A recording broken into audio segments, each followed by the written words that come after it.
Kidlat News Updates.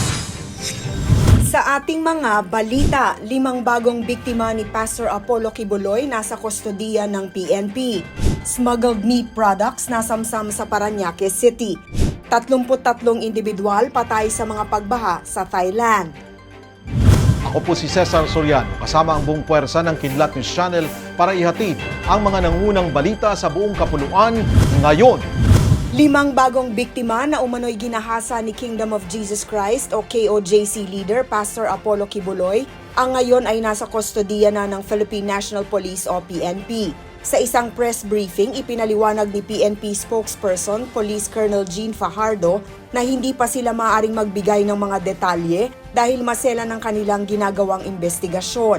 Saad ni Fajardo, base sa salaysay ng mga biktima, sinabihan sila na ang pakikipagtali kay Kibuloy ay ang kanilang tiket para makapuntang langit.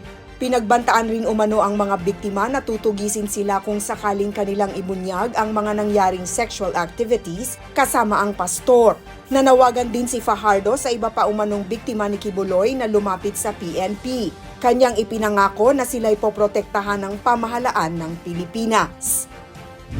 Sa isang major enforcement operation, nakuha ng Bureau of Customs o BOC sa isang warehouse sa Parañaque City ang ilang meat products at foodstuff na may halagang 85 million pesos.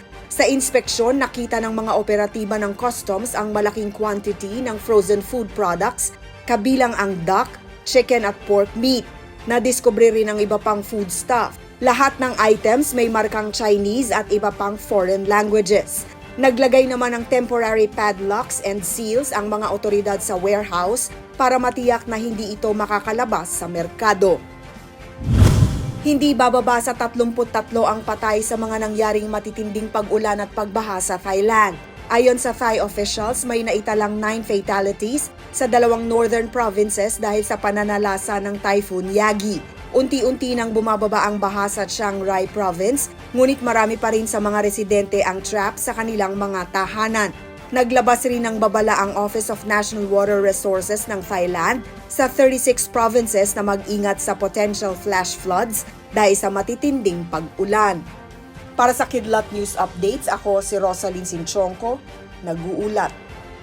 Atin niyo pong natunghayan ang mga headlines sa mga nakalipas na oras. Manatiling nakatutok para sa mga susunod na updates at breaking news. Ako po si Cesar Soriano, kasama niyo sa bawat pagputok ng balita.